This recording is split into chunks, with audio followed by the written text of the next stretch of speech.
Halo everyone, assalamualaikum warahmatullahi wabarakatuh. Kembali lagi dengan saya Abi Ahmad Voice di sini.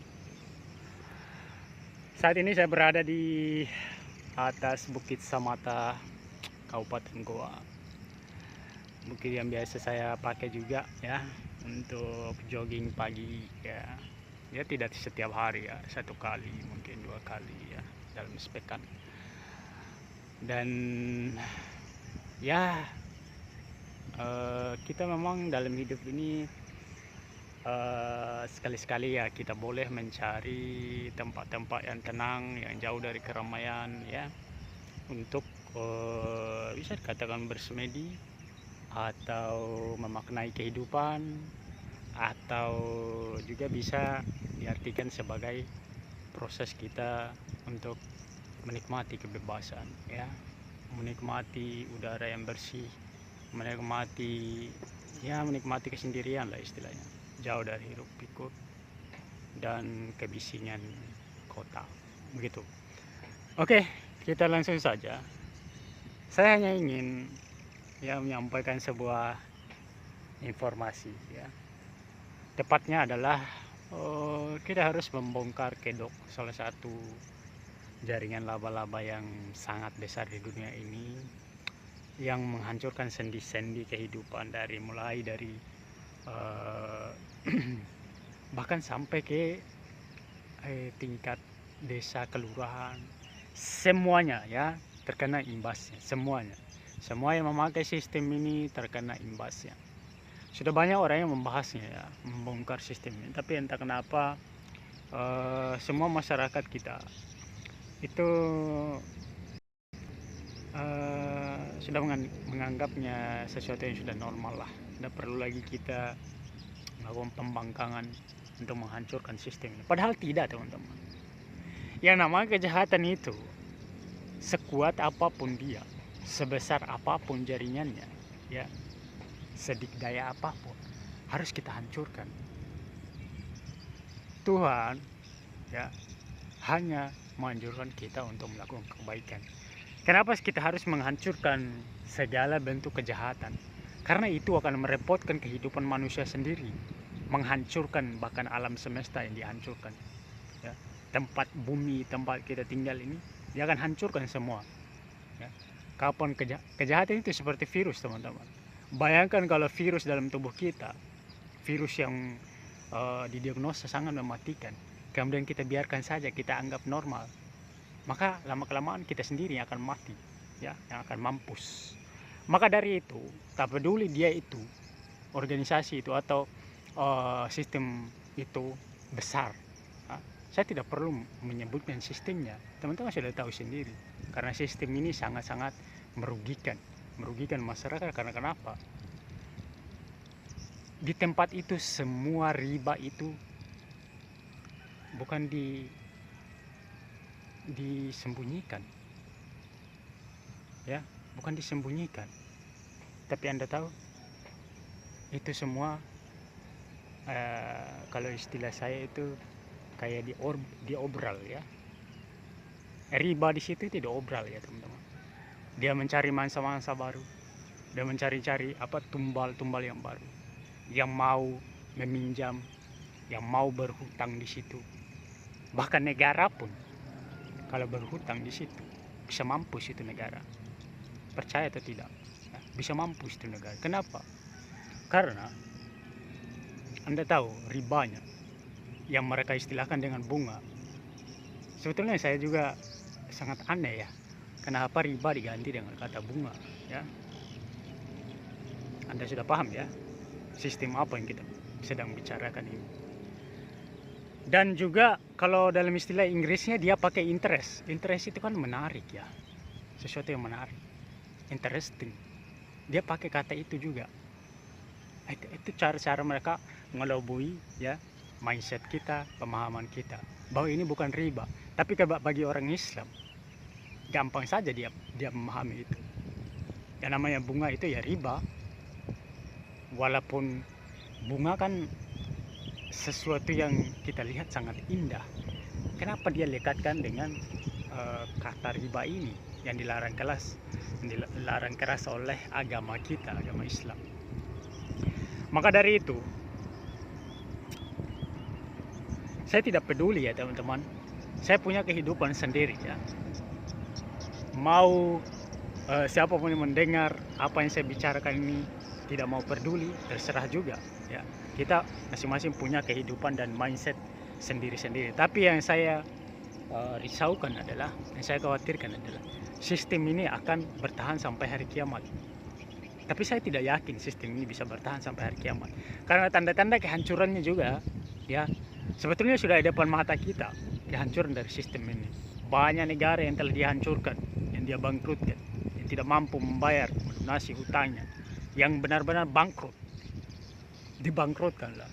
Anda tahu sistem ini bukan cuma perbankan, itu saya sudah sebut ya, bukan cuma perbankan, organisasi-organisasi anak-anaknya ya, budak-budaknya lah istilahnya, seperti IMF ya, pokoknya organisasi-organisasi apapun organisasinya ya, yang memberikan pinjaman dengan bunga yang tinggi, mau bunga tinggi mau bunga rendah tetap saja namanya riba kan, kepada negara, kepada organisasi, kepada perusahaan, kepada semua bentuk-bentuk usaha, lembaga dan sebagainya itu. Itulah yang disebut dengan kita sedang berperang menantang perintah Tuhan. Dan Anda harus siap-siap menerima konsekuensinya. Kapan kita memilih menjadi musuh Tuhan, maka selamanya kita akan binasa teman-teman. Selamanya kita akan binasa. Percaya atau tidak, entah karena kita penglihatan kita tidak melihat yang seperti itu, hukuman dari Tuhan kok orang-orang itu hidupnya normal-normal, baik-baik saja ya, bahkan lebih baik dari diri kita yang tidak bisa mencetak uang ini ya. Mereka mewah, lihatlah anak-anak mereka, apakah sama dengan anak-anakmu? Mereka bahkan beralaskan sandal emas, sementara jutaan teman-teman, bahkan miliaran bisa dihitung ya, jumlah mereka itu sangat sedikit sekali yang mengontrol sesuatu yang amat penting bagi kehidupan kita. Mereka bisa mengontrol bahkan 80-90% ya keuangan kita, bahkan mungkin bisa dibilang 100% mereka kontrol semuanya. Apa yang kita harus beli, apa yang kita harus belanja, mereka semua kontrol. Kenapa saya bisa bilang begitu? Kapan kita tidak punya uang, kita akan istilahnya berhati-hati dalam belanja. Itu kan bukan kebebasan namanya. Sementara mereka bisa mencetak uang semau-maunya mereka. Istilahnya dari langit, abrakadabra. Abrakadabra, mereka cetak uang seperti kita mencetak kertas lah istilahnya. Bahkan kita sendiri kan tidak bisa mencetak seperti itu. Tentu saja kita akan ditahan di penjara dengan dalih kita adalah mencetak uang palsu lah ya, pencucian uang lah. Padahal mereka juga melakukan hal, hanya saja perbedaannya kan mereka di bawah legalisasi pemerintah dan sebagainya, sementara kita rakyat biasa yang memang tidak bisa sembarangan mencetak yang begitu-begitu. Padahal sebetulnya sama saja ya, sama saja mencuri dengan dalih legal itu. Mereka saja mencetak semau-maunya. Anda tahu ya, IMF Bank Sentral Amerika itu namanya Bank Sentral Amerika, tapi dia itu berdiri sendiri, independen dia itu. Dia tidak tergantung pada pemerintah negara manapun, bahkan negara Amerika. Dia tidak tergantung sama pemerintah. Dia berdiri independen, dikelola oleh swasta sebetulnya. Makanya mereka itulah yang membuat saya sebetulnya kenapa sinting sekali ya dunia ini. Semua-muanya harus mengikut suku bunga yang diatur oleh satu lembaga yang berada di entah berantai itu ya. Kenapa semua? Jadi kalau dia yang kolaps semua ini sistem perbankan. Maka kita orang Islam ini sebetulnya ya, kita punya sebetulnya kalau yang susahnya itu kebersatuan ya. kita sudah tahu ini riba ini adalah sesuatu yang diperangi oleh Tuhan sendiri, tapi kita malah menormalkan itu, menganggap biasa. Saya sendiri tidak menganggapnya biasa, justru saya menganggap riba ini adalah kejahatan yang sangat-sangat luar biasa, ya. Kejahatan yang sangat ekstrim kalau menurut saya, karena memang riba ini sangat menyengsarakan orang, sangat menyengsarakan masyarakat, bahkan menyengsarakan negara. Negara kita ini teman-teman, dia kan tidak hanya berhutang pada satu lembaga atau satu perbankan dan sebagian perbankan dunia, IMF dan sebagainya. Dia itu berhutang, bahkan kan setiap negara itu punya yang namanya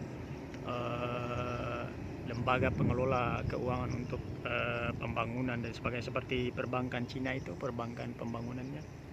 Dia juga itu kan menghutangkan uang ya kepada proyek-proyek Cina dan sebagainya itu. Tapi tetap saja kalau yang diterapkan bunga, ya mampus lah itu, ya. Mau sesukses, seberhasil apapun proyek itu, ya. Cuma persoalannya itu kan kembali lagi kepada ini ya,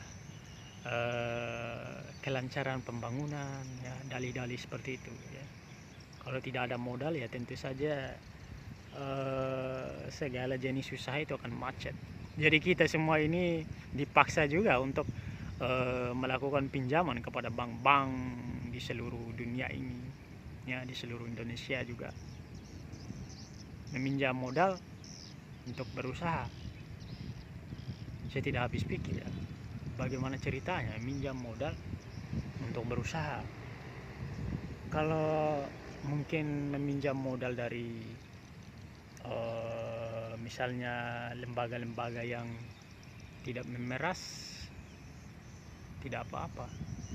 Tapi ini meminjam modal, ya, menjadikan diri sendiri tumbal dalam keserakahan lah istilahnya. Karena kapan kita terjerat dengan yang namanya riba ini, ya hancurlah kita, hancurlah kita. Ini serius ya, hancurlah kita kalau kita menyerahkan diri kita kepada sistem ini, sistem yang telah begitu rusak ini. Dia sendiri, saya yakin dan saya percaya sedang menuju ke sana, ya, bahwa sistem ini sedang menuju kehancurannya sendiri. Tapi tanpa kesadaran dari kita semua, sistem ini akan tetap bertahan. Jadi saya mengajak sebetulnya semua masyarakat Islam khususnya, ya, sayang kita telah masuk ke dalam agama yang indah ini, agama yang betul-betul memberikan rule yang berguna bagi masyarakat bahkan negara kita, ya. Kalau kita benar-benar berpedoman pada agama Islam ini, sebetulnya kita ini akan menjadi peradaban yang luar biasa, jauh melampaui peradaban-peradaban yang melanggengkan ribawi di muka bumi ini. Ribawi itu teman-teman tidak membuat negara itu maju, justru membuat negara itu mundur. Bayangkan setengah dari pendapatan, misalnya pendapatan pajak itu kan, ya bisa kita istilahkan semua itu dibayar, ya, dipakai, ya, istilahnya dipakai untuk membayar hutang. Itu bukan untuk membayar hutang pokoknya saja, tapi sekaligus bunganya. Dan selama ini yang saya ketahui, ya, hampir setengahnya itu hanya dipakai untuk membayar bunganya saja. Kapan lunasnya? Dan ketika kita melihat kenapa kok hutang negara kita ini terus meningkat, karena memang ya tidak bisa dibayar lunas. Kapan dibayar lunas? Ya hancurlah negara kita ini. Kenapa bisa seperti itu? Karena pendapatan dengan hutang itu tidak sebanding, teman-teman. Misalnya pendapatan kita hanya katakanlah 1.000 triliun per tahun, sementara hutang kita itu 7.000, 8.000 triliun. Tidak ada yang tahu pasti. berapa itu, dan peningkatan tiap tahunnya luar biasa. Anda bayangkan, hutang yang berjumlah ribuan triliun, tentu saja bunganya juga ratusan triliun kan. Kita pinjam uang 100.000 saja, 1 juta lah istilahnya. Ya bunganya kalau misal 20% ya, bulan depan misalnya 120 kita kasih kembali. Ya jadi berlipat-lipat, berdobel-dobel itu Pak yang harus kita bayarkan. Untuk itulah kalau ada siapapun yang menawarkan pinjaman berbunga ringan kayak berbunga tinggi kayak berbunga 1% kayak 0% kayak terserah. Namanya kalau dia memakai istilah bunga, nggak usah, ya, nggak usah. Bersabar saja ya, usaha, cari modal sendiri ya. Karena belum tentu juga dengan pinjaman itu usaha teman-teman akan berhasil. Ya. Tapi bukan di situ yang menjadi poin pentingnya. Yang menjadi poin pentingnya adalah kita ini orang Islam dilarang melakukan riba. Kita tahu itu dosa besar, tapi tetap kita dengan alasan terpaksa lah dan sebagainya. Maka sebetulnya harusnya ya umat Islam ini ya dari bentuk apapun ya, dia sudah harus tahu bahwa ini sangat merugikan dia sendiri, bahkan merugikan umat Islam ya.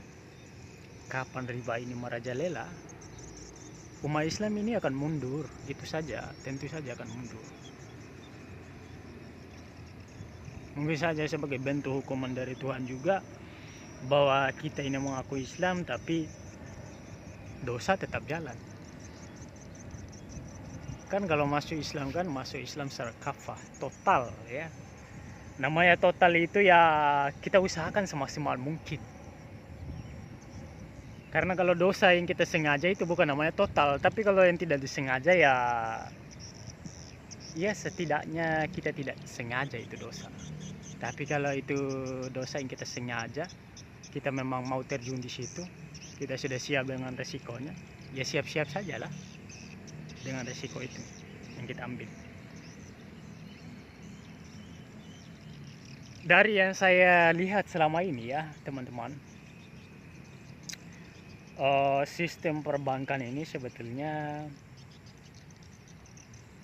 telah menghancurkan banyak sekali negara. Mereka bahkan bisa mengembargo suatu negara yang besar. Bayangkan teman-teman, satu negara bisa kolaps oleh beberapa segelintir orang-orang yang memegang kendali di sana. Jadi siapa yang kuat sajalah kalau yang begitu. Kalau yang kita pakai itu misalnya mengikut orang lain, ya tentu kita sebetulnya terpenjara. Karena kita bergantung pada orang lain, tidak independen. Bapak negara, bapak founding father lah istilahnya ya, Bung Karno apa semua itu sebetulnya telah mewanti-wanti hal-hal yang begini. Kita dituntut berdikari teman-teman.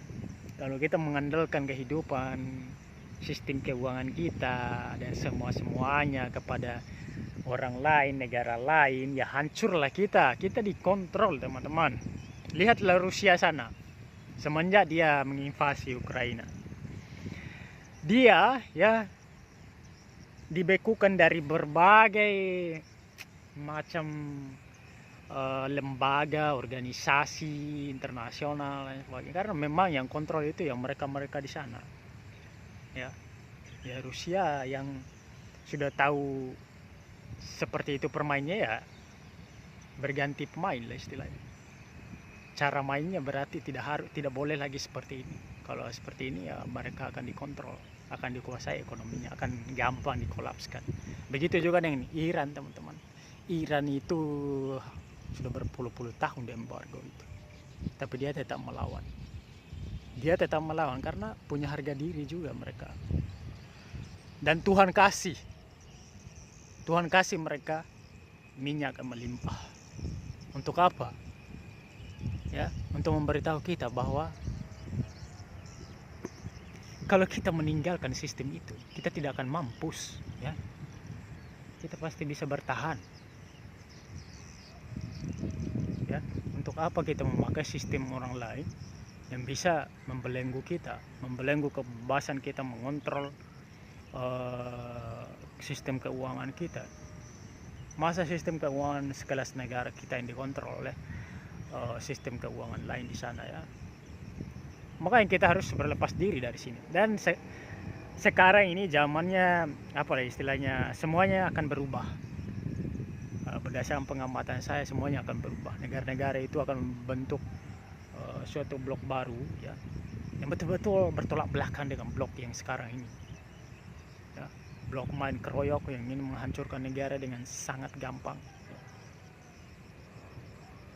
Blok sekarang ini yang dikuasai oleh Barat itu ya betul-betul masih menerapkan sistem rasis, kolonialisme dan sebagainya. Bukan saya membenci peradaban mereka ya teman-teman, tapi dari dulu mereka itu sangat gampang sekali ya melakukan kejahatan di mana-mana.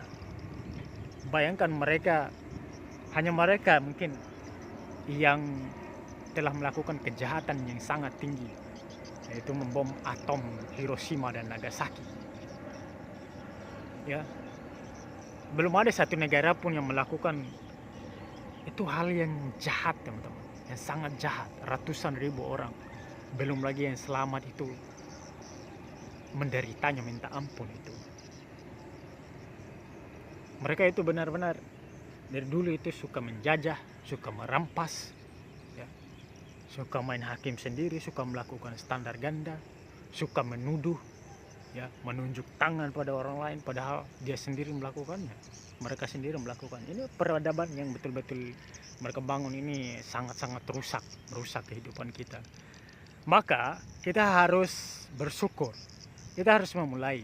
Mau negara kita atau negara-negara yang berkembang itu dianggap lemah oleh mereka, kalau kita bentuk satu blok atau melakukan sesuatu bersatu lah istilahnya, ya lama-lama juga akan menjadi kuat. Lihat sekarang apa namanya istilahnya, BRIC, organisasi yang dibentuk oleh Brazil ya, Rusia, kemudian India, kemudian China dan South Africa. Kalau semua negara selain negara-negara Eropa masuk di situ, maka untuk apa lagi kita memakai sistemnya Eropa, sistem yang betul-betul telah mengobral riba di mana-mana selama ini. Itulah puncak dari kejahatan itu teman-teman. Riba itu puncak kejahatan mereka, karena mereka tidak mengimani apa yang kita imani. Lantas kenapa kita harus ikut apa yang mereka kerjakan? Kenapa kita harus menjadi budak mereka teman-teman? Kita kan independen. Kita ini orang-orang yang dilahirkan ya, diciptakan di dunia ini untuk sesuatu alasan. Bukan alasan yang kecil untuk memberantas hal-hal yang begini teman-teman, yang menghancurkan kehidupan. Kita mulai dari diri kita sendiri ya. Bayangkan satu orang seperti saya ini yang sudah sadar dengan hal itu bisa menyelamatkan teman-teman. Iya betul, itu bisa menyelamatkan. Karena bukan lagi 100% ya, bukan lagi 100% yang berpikir bahwa itu sesuatu yang normal.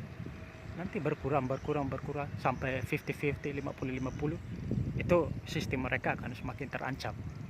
Kalau sudah di bawah 30, mereka sudah dikalahkan ya. Maka kita berharap blok baru yang terbentuk oleh dunia lah istilahnya. Kalau kita ini kan hanya menyampaikan saja ya istilahnya. Semoga saja makin banyak masyarakat, negara ya sadar dengan sistem Barat ini, sistem keuangan yang betul-betul mampu melumpuhkan negara manapun semau-mau mereka. Itu hukum rimba itu yang kuat saja yang berkuasa di situ. Maka tidak boleh lagi seperti itu. Kita harus tinggalkan sistem mereka ini. Tinggalkan saja sistem mereka ini, maka kita akan bebas dan berdiri di atas kaki sendiri. Demikian dari saya. Wassalamualaikum warahmatullahi wabarakatuh.